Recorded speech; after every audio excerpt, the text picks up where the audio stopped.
네, 저는 총신 3학년 김의경입니다. 저는 주 안에서라는 제목으로 빌레몬서 1장 20절, 21절의 말씀을 준비했습니다. 여러분 잘 알고 계시듯이 빌레몬서는 사도 바울이 빌레몬이라는 사람에게 보낸 편지입니다.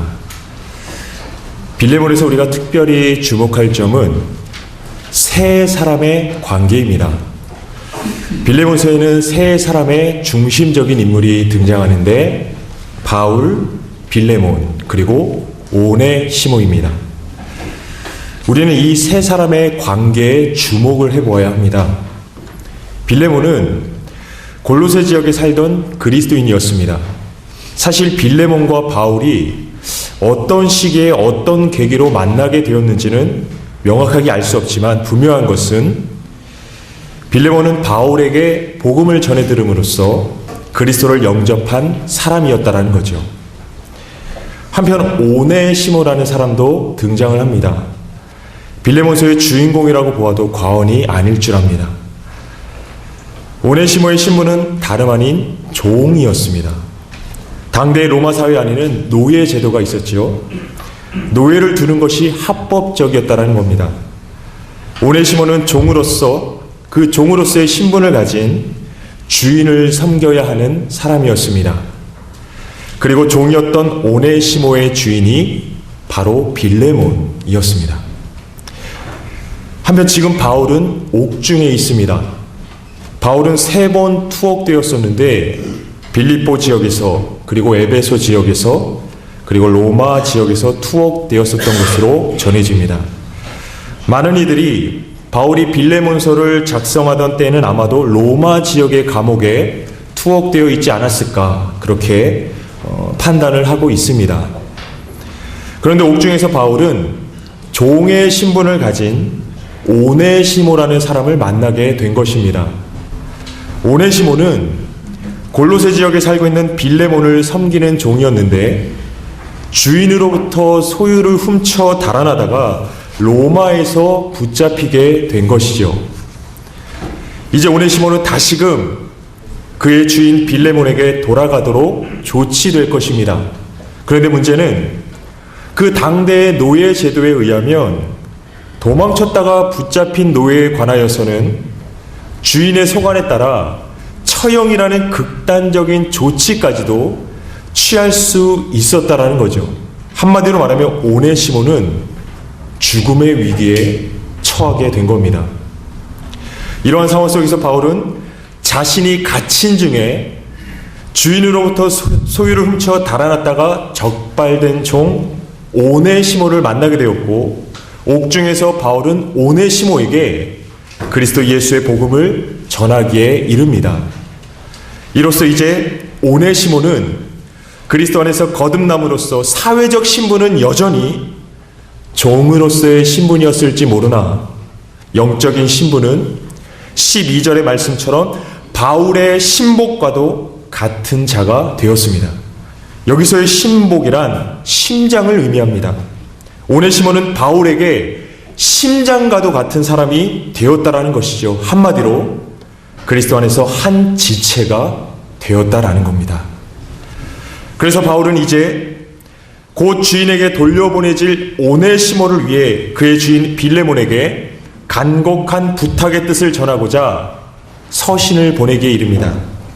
그 부탁의 핵심적 내용이 10절에서 14절까지의 말씀에 기록되어 있는데 제가 읽어드리겠습니다. 기록하기를 갇힌 중에서 낳은 아들 오네시모를 위하여 내게 간구하노라. 저가 전에는 내게 무익하였으나 이제는 나와 내게 유익함으로 내게 저를 돌려보내노니 저는 내 신복이라. 저를 내게 머물러 두어 내 복음을 위하여 갇힌 중에서 내 대신 나를 섬기게 하고자 하나. 바울은 종이었던 오네시모를 자신의 동역자로 여기고 있지요. 바울은 오네시모를 대할 때 주인과 종이라는 세속적 상하 관계가 아니라 그리스도 안에서 한 형제인 동등한 지체로서 그러한 영적 관계 속에서 대하고 있는 것을 보게 됩니다. 그리고 바울 자신뿐만 아니라 이미 주 안에서 한 형제된 빌레몬 역시도 오네시모를 그렇게 대하여 주기를 당부하고 있습니다. 바로 여기에 주옥 같은 은혜의 메시지들이 담겨져 있습니다.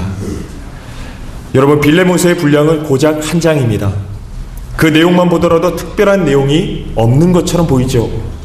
그러나 사실은 그 이면에는 너무나도 중요한 영적인 메시지와 사상들이 담겨 있다라는 겁니다. 빌레몬서의 중심에 흐르는 가장 핵심적인 사상은 바로 하나님의 섭리입니다. 오늘 말씀의 제목이 주 안에서입니다. 이 주 안에서란 표현은 바로 하나님의 섭리를 나타내는 바울의 표현입니다.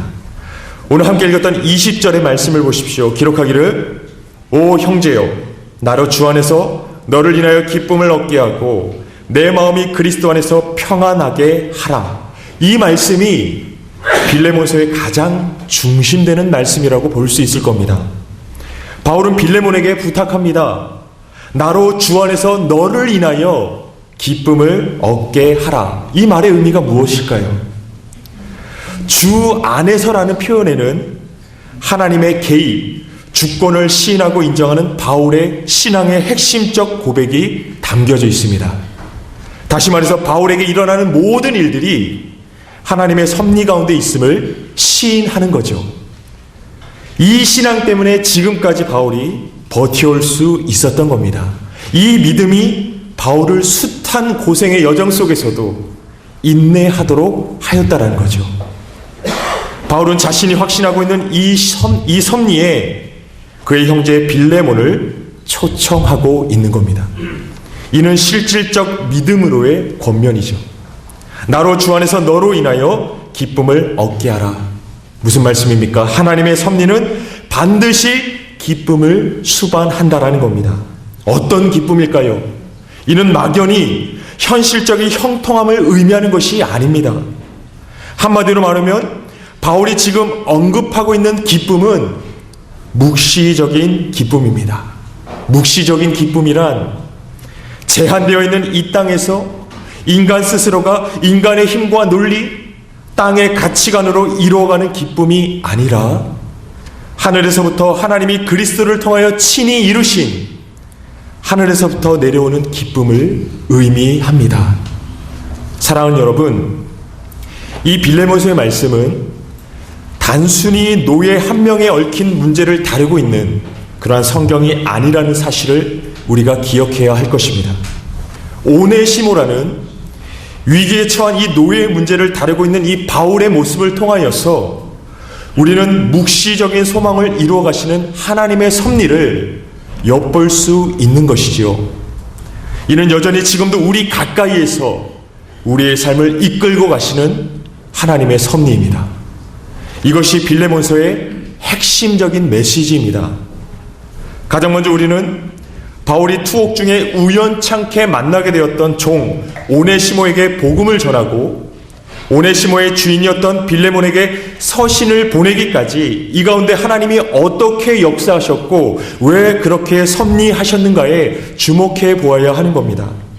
바울은 단순히 당대 로마 사회가 지니고 있던 노예 제도라는 그 부조리한 문제를 다루고 있는 것이 아닙니다. 바울의 관심은 단순히 사회적 시스템의 변혁 정도가 아니었다라는 것입니다. 바울의 꿈, 바울의 비전은 하나님의 나라가 이 세상에 온전히 임하는 것이었습니다. 이는 곧 하나님의 열망과도 같았지요. 바울은 실로 하나님께서 이러한 묵시적 소망을 위해 부단히 일하시며 섭리하신다라는 그 사실을 다메섹 길 위에서 그리스도의 복음을 통하여 분명히 보았습니다. 이것이 바울의 신앙이었고 오늘 우리가 본받아야 할 믿음입니다. 바울은 이 신앙에 비추어 한때에는 주인의 소유를 훔쳐 달아났던 종 오네시모였으나 이제는 그리스도의 복음으로 거듭남으로 하나님 나라에 권속된 오네시모, 묵시적 세계에 권속된 오네시모의 문제를 어떻게 다루어야 하는가에 대한 그 방향을 분명하게 제시하고 있습니다. 나로 주 안에서 너를 인하여 기쁨을 얻게 하라. 하나님의 관여하심을 시인하고 옥중에서 바울이 복음으로 낳은 아들 오네시모를 앞으로 어떻게 대해야 마땅한지, 다시 말해서 이제는 오네시모를 어떻게 대함이 하나님의 뜻에 부합하는 것인가를, 이 묵시적 세계에 합당한 것인가를 분명히 가르쳐주고 있는 겁니다. 빌레몬은 이제 오네시모를 전과 같이 종으로서가 아니라 복음 안에서 한 형제요, 한 지체된 그리스도의 지체로 대함이 마땅해졌다라는 겁니다. 복음 때문에 말입니다. 이를 통하여 과연 어떤 역사가 일어날까요? 우리는 무엇을 기대할 수 있을까요? 20절에 이어지는 말씀을 보십시오. 이렇게 기록합니다. 내 마음이 그리스도 안에서 평안하게 하라. 바로 평안입니다. 샬롬입니다. 바울이 오네시모와 빌레몬 사이에 샬롬이 이루어지는 것입니다.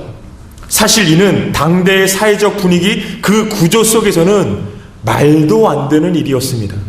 노예가 주인과 하나가 되다니요. 더욱이 주인의 소유를 훔쳐 달아났다가 적발된 부정한 노예가 말입니다.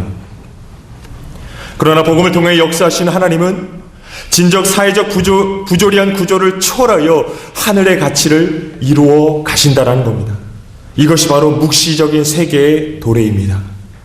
세속적 가치가 난무한 이 땅 위에 하나님의 가치, 그토록 하나님이 이루시기를 원하셨던 가치, 바로 하나님 나라 샬롬의 공동체를 이루고 계시다라는 사실입니다. 이 일을 위하여 하나님께서는 지금도 여전히 섭리하십니다. 이 일을 위하여 하나님께서는 여전히 신자들의 삶에 관여하십니다.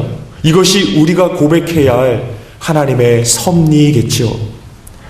창세기를 보면 태초에 하나님이 인간을 어떻게 창조하셨는가에 대한 말씀이 나옵니다. 하나님이 인간을 어떻게 창조하셨습니까? 창세기 2장 7절의 말씀은 이렇게 전합니다.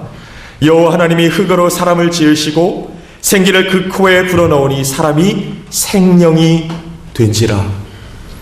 하나님께서 생기를 코에 불어넣으심으로 사람이 생명이 되었습니다. 생명이 된 사람의 상태는 어떤 상태였을까요? 바로 평강, 샬롬의 상태였지요. 이는 하나님과의 관계를 나타내는 말입니다. 하나님과 인간의 관계가 어떠한가, 그것에 따라 우리의 생명과 멸망, 행복과 불행이 가늠됩니다. 분명한 것은 하나님께서 생기를 불어넣어 생명이 되게 하신 인간의 상태는 다름 아닌 샬롬의 상태였다라는 겁니다. 평강의 상태였다라는 것이죠. 하나님은 이를 보시기에 좋았더라, 그렇게 성경은 전합니다. 이것이 곧 참된 성전, 우리가 꿈꾸고 우리가 바라야 할 참된 성전의 모습입니다. 그러나 인간의 범죄함으로 말미암아 무엇보다 이 평강이, 이 샬롬이 깨져버렸습니다. 샬롬이 무너졌습니다. 예수님께서는 무너진 이 평강을 회복하시기 위해 이 가운데 오셨습니다. 무너진 샬롬을 재건하시기 위해, 무너진 성전을 회복하시기 위해 그리스도께서 십자가의 고난을 당하셨죠. 너희가 이 성전을 헐라 내가 사흘 동안 일으키리라. 진실로 이 말씀대로 예수님은 사흘 만에 부활하셨습니다. 우리가 알고 있듯이 부활하신 예수님께서 제자들에게 맨 처음 전하신 말씀이 무엇입니까? 요한복음 20장 19절의 말씀입니다. 기록하기를 이날 곧 안식 후 첫날 저녁 때에 제자들이 유대인들을 두려워하여 모인 곳에 문들을 닫았더니 예수께서 오사 가운데 서서 가라사대 너희에게 평강이 있을지어다.